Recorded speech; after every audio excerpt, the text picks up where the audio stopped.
Okay, now we're going to do some things with this list. Here's the next exercise. I want you to look at each item on this list you've made and give each item a number. The number being a 1, 3, 5, or 10. And this is why. I want you to look at an item and say, I think that would take about 1 year. Another item, you say, I think that would take about 3 years. Another item, I think that would take 5. And another item, looks like that's going to take 10. Give each item now a number of what you think it might take to achieve that goal, a 1, a 3, a 5, or a 10.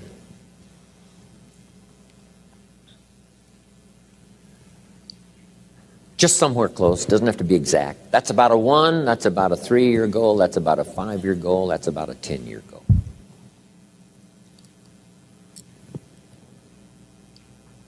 If it's less than 1 year, just make it a year. If it's more than 10, just make it 10. 10 plus. Just approximate 1, 3, 5, 10.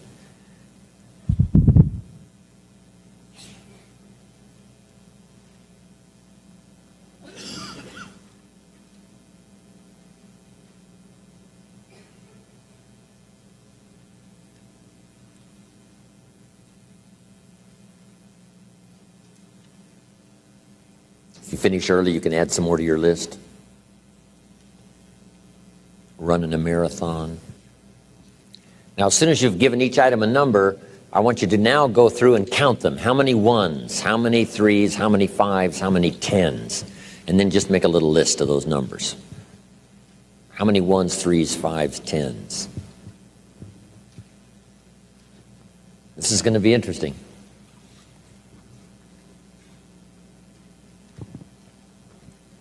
Now, I'd like to have a woman and a man volunteer to give me your tabulator list. How many 1s, 3s, 5s, and 10s? Right out here in the center somewhere.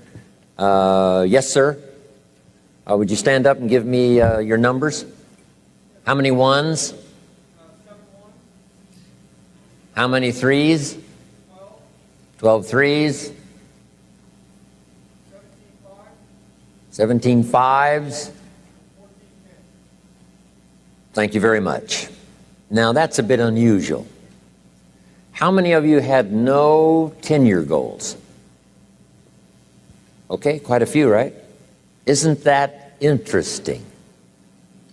Here's what that means. You're not thinking out that far. You're thinking more short-term than long-term. So the number you had, what was it again on 10-year goals? 14. See, that's...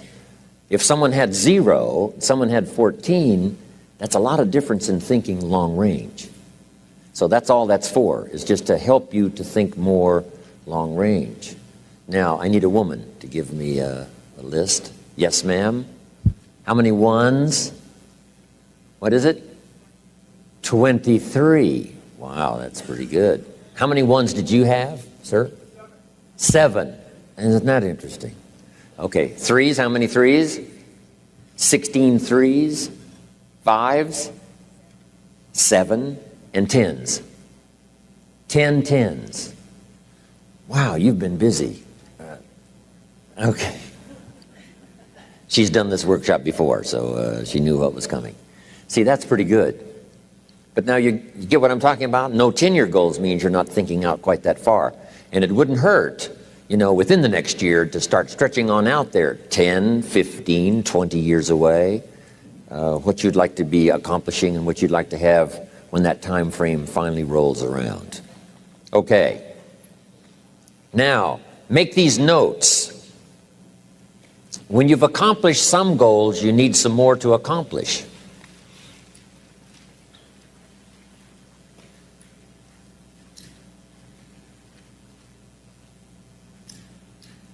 Next, it's very important when you reach a goal that's significant or important to you to celebrate.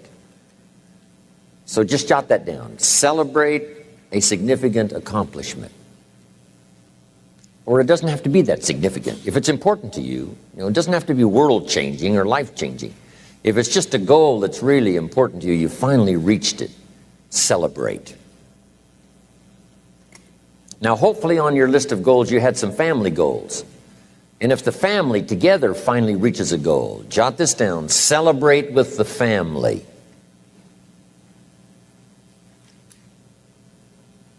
And if you're checking it off, let each member of the family put their check mark on this goal, because the whole family worked on this one. Now here's what this will do.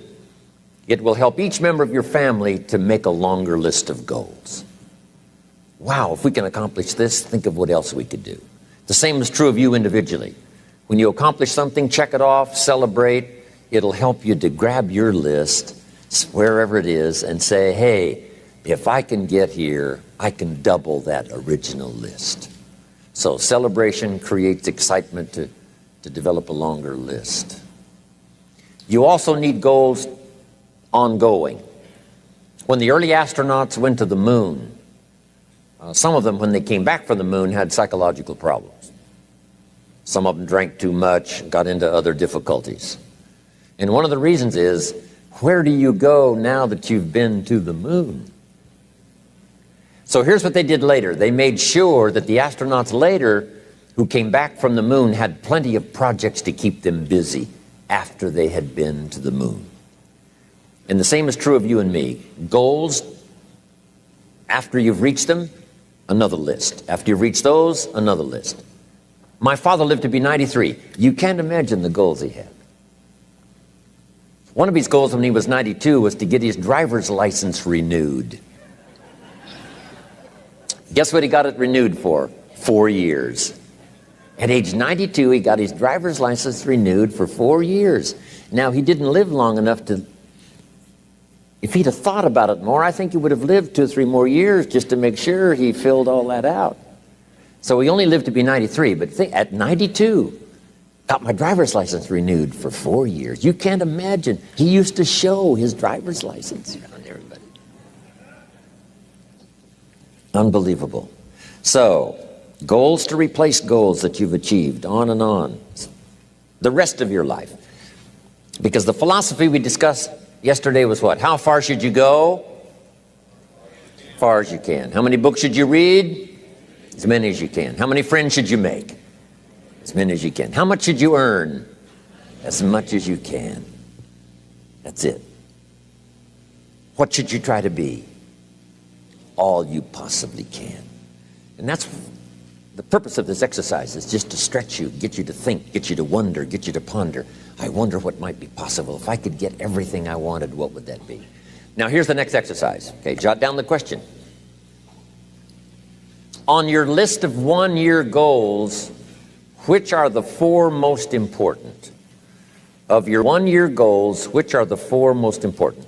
So now I want you to go back over your 1-year goals and pick out the 4 most important. You know, if you've only got 4 now, this is an easy exercise. But you might add some more to your 1-year list if you haven't got enough. And then pick out the 4 most important. This is what turned me on at age 25. Goals for accomplishment and personal progress. Once the fires were lit for me, I'm telling you, they have never gone out. Since I was 25 years old, no one has ever said to me, when are you going to get going? When are you going to get off the couch? When are you going to get off the dime? I've never heard that since I was 25 and got all this taken care of. Here's what I've heard since I was 25. When are you going to slow down? You can't visit that many countries. You're going to have a heart attack and die. Amazing. By the way, you might stop and jot these notes down. Here's two excellent questions to jot down. And this is for mature people now, because these are kind of tough questions, especially one. Here's the first question. What's got you turned on? That's a good list to make. Here's what's got me turned on. Here's what's got me up early, staying up late, maximizing my abilities all day long. Here's the list of what's got me turned on. Now here's the next question. What's got you turned off? How come you don't have the zest and the vitality and the appetite for daily accomplishment. I started making a list of the things that had me turned off. And once I got that settled, and then started making a list of what had me turned on and what would turn me on in the future, I'm telling you, my life has never been the same. It was like a revolution, a personal revolution, a 180-degree turn. Wow. I can't say it strong enough. It's easy to get lazy in designing the day and designing the year and designing the future and designing what you want to accomplish and just cross your fingers and hope it'll all work out, that the favorable winds will blow it all your way. I'm telling you, it's not going to happen. So this is the part of the exercise. It's just, buckling down, making this list. And you got to continue this long after we've, turned out the lights and we've all gone home. Keep this up. And one of the best ways to keep it up, I've already covered yesterday, is what? Teach it. The key is to teach it. Jan was right. You don't need recognition. Just go give everybody you can think of that deserves it recognition. And your own self-satisfaction is recognition enough. If they never put a crown on your head, who cares? Okay, the 4 most important one-year goals. Have you got those identified?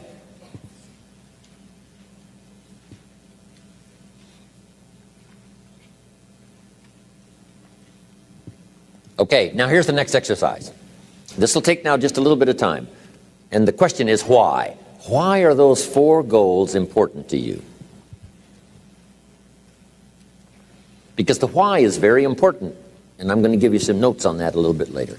So just start a little paragraph. Why those 4 goals are important to you. A couple of more minutes for this one. And then we'll put a little star there that says continue this later. Then I have some more notes for you to take. A couple more minutes. Why? This is a good question to ask kids. Kids said, here's what I'd like to have. And you say, why is that? And if they can start describing the why. So now make these notes. Put a little star there now. And that star means that, you can add to it later. So make these notes now. Here's the first one. When the why gets stronger, the how gets easier.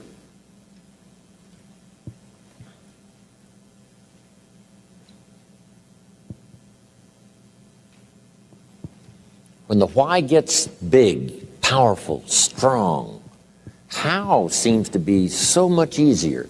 Without a strong enough why, the how seems to be too difficult almost to accomplish. Say, how do you manage your time? Hey, if you had strong and powerful enough goals, you'd figure out how to manage your time. You'd get a book on the subject. You'd do something to manage your time if it was worth it. If it's not worth it, why would you bother studying the art of managing your time if it really doesn't matter? But if it really mattered in the accomplishment of your goals and why you wish to accomplish them, see, you can do anything. You can get up any hour, read any book, take any class, make any change, develop any skill, do any discipline. I mean, you can do it all. When this how and the why, or when the why starts to grow, the how gets simple.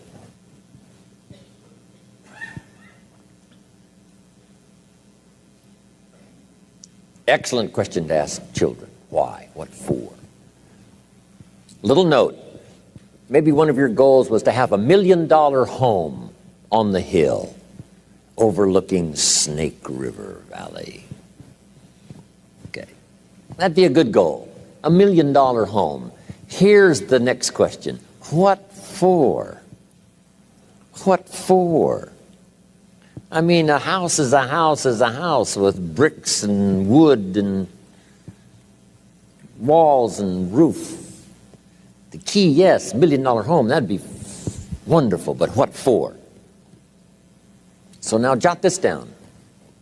Purpose is stronger than object. The object would be the house, and that'll pull. That's a worthy goal to go for, the object of the house. But here's a stronger goal, the purpose for the $1 million home. You say, well, it'll be the centerpiece of all the family's activity. with all kinds of unique people coming and going, and the influence and things will be happening in this place. See, now we're getting somewhere. So if you got that line, it's one of my best for the whole day. Purpose is stronger than object. It's okay to have plenty of objects to go for on your goal list. But always keep asking yourself the question, and sometimes it's good to just write it out. Here's why I want this money. Here's why I want this place. Here's why. And you start developing those reasons. And I'm telling you now, this starts to become incredibly powerful. Okay.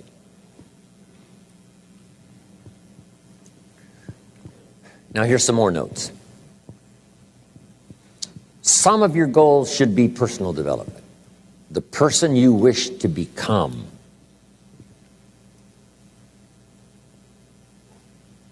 Develop skills that make you attractive to the marketplace. Develop the temperament and the attitude that makes you attractive to the business world. The attitude and the temperament that makes you a splendid father, studying the art. Because here's what's important. It's not what you get that makes you valuable. It's what you become that makes you valuable. I keep saying this year after year for the last 39 years publicly. It's the person you become. I admired my friend Mark Hughes for the fortune he made and the company he built. Guess what I admired more? The person he became in a short 44 years. He was unique. He bought the idea at age 19 of personal development and worked on it daily from that day until the time he died. The idea of becoming an attractive person, a skillful person, a good friend, a good colleague, a good partner, a good member of the round table, a contributor. See, that's the key, the person you become.